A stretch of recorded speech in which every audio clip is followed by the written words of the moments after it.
Ce matin encore, tu te lèves pour aller travailler à l'école. Tu allumes la radio ou la télé et tu entends la dernière déclaration du ministre concernant ton métier.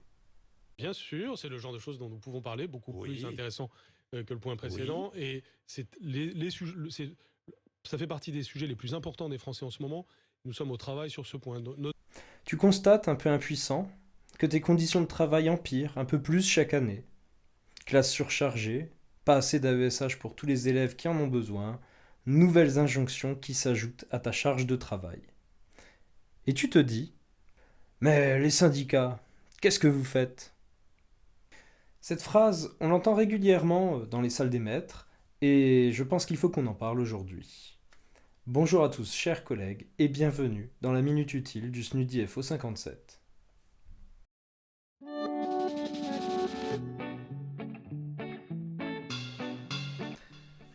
Tout d'abord, plusieurs problèmes se posent avec cette phrase. On en a déjà un petit peu discuté dans notre vidéo « Pourquoi se syndiquer au SNUDI FO ?», mais lorsqu'on parle des syndicats au sens large, ça ne veut pas dire grand-chose. Nous ne formons pas un tout. Il y a à peu près autant de ressemblances entre deux syndicats qu'entre une soupe aux lentilles et une pizza 3 fromages. Par exemple, il y a des syndicats qui sont qualifiés de réformistes, c'est-à-dire des syndicats qui vont accompagner les réformes et tenter de négocier sur des petits détails pour essayer de sauver les meubles. Il existe d'autres syndicats, qualifiés de syndicats de lutte ou d'action, qui eux vont plutôt privilégier les manifestations, les grèves, sans pour autant négliger la négociation, mais essayer d'obtenir par ces moyens-là de plus grandes avancées pour le métier, et même le recul du gouvernement, du recteur, du DAZEN ou des IEN selon la situation. Donc on voit qu'il y a déjà deux fonctionnements au sein des syndicats. Par ailleurs, certains syndicats, dont le nôtre, vont être régulièrement présents sur le terrain pour, par exemple, organiser des tournées d'école et recueillir les doléances des collègues.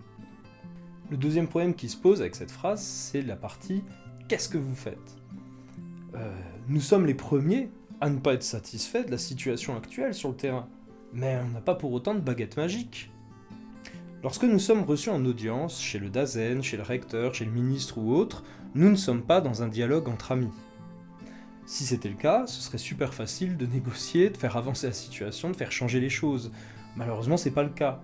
À l'heure actuelle, on est plutôt dans un rapport de force. Et ce rapport de force, il s'installe déjà par le biais des grèves, des manifestations.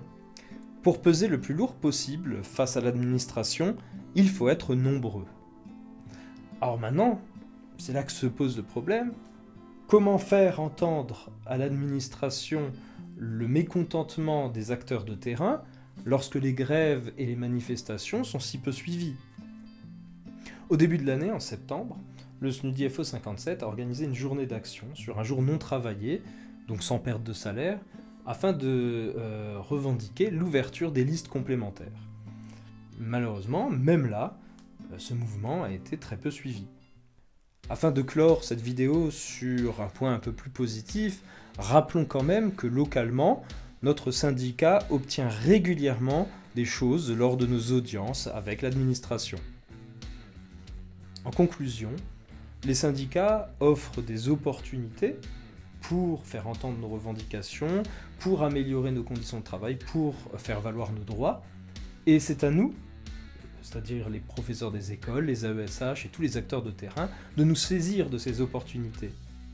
Et justement, la force d'un syndicat, ce sont ses adhérents. Merci à tous, chers collègues, pour votre attention, et on se dit à bientôt pour de nouvelles vidéos sur la chaîne du SNUDI FO 57.